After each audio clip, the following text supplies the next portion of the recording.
ये कल शाम को माननीय न्यायमूर्ति श्री अशोक कुमार साहब, जो कि माननीय सर्वोच्च न्यायालय द्वारा श्री बांके बिहारी जी जो मंदिर है उसके मैनेजमेंट के इंटरनल और एक्सटर्नल मैनेजमेंट के लिए जो कमेटी गठित की गई है, उसकी कल बैठक हुई थी और उसमें काफ़ी महत्वपूर्ण निर्णय लिए गए हैं।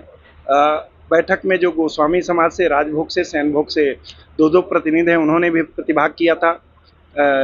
डीजे साहब थे, रिटायर्ड डीजे साहब थे, एसएसपी साहब थे, वीसी प्राधिकरण थे, नगर आयुक्त जी थे, आर्कियोलॉजिकल सर्वे ऑफ इंडिया की जो मेंबर हैं वो भी थी। कुछ महत्वपूर्ण निर्णय लिए गए हैं, जिसमें सबसे पहला और महत्वपूर्ण निर्णय है कि सुबह और शाम जो श्रद्धालुओं के दर्शन का समय था उसको बढ़ाए जाने का निर्णय लिया है, ताकि जो श्रद्धालु आते हैं वो सुगमता से दर्शन कर सकें।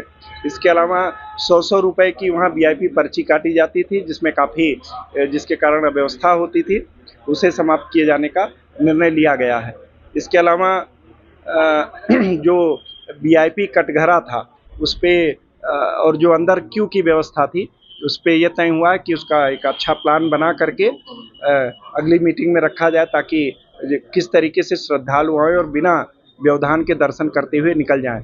और एक महत्वपूर्ण निर्णय लिया गया है कि अभी तक श्री बांके बिहारी जी के दर्शन के लाइव स्ट्रीमिंग की व्यवस्था नहीं थी कि आदमी लोग लगा हुआ है भीड़ में और वो भगवान जी के दर्शन कर सके। इसका भी निर्णय कल लिया गया है। इसके अलावा जो पूरा परिसर है उसको आईआईटी रुड़की के द्वारा उसकी पूरा स्ट्रक्चरल ऑडिट कराने जाने का निर्णय लिया गया है। इसके अलावा जो आपका परिसंपत्तियां हैं उनकी किसी विशेषज्ञ ऑडिटर, यानी जो भी सक्षम ऑडिटर है उसके द्वारा ऑडिट कराई जाएगी कि क्या क्या अचल और अचल संपत्ति है।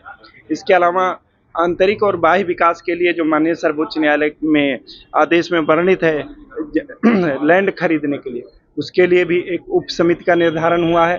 इसके अलावा जो वहाँ का सर्किल रेट है या वहाँ का जो मार्केट रेट है उसके निर्धारण करने के लिए एक उप समिति का निर्णय लिया गया है।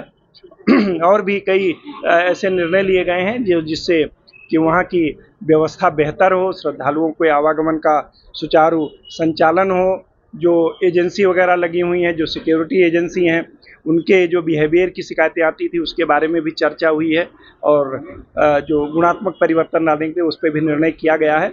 और मुझे पूरा विश्वास है जो गोस्वामी समुदाय है, जो सेवायत समुदाय हैं, वो हम इसमें पूरा सहयोग करेंगे और जो अव्यवस्था की स्थिति बनी रहती है श्री बांके बिहारी जी मंदिर में, उससे काफ़ी निजात मिलेगी और श्रद्धालुओं को सुगम, सुलभ और बहुत अच्छे से दर्शन हो सकेंगे।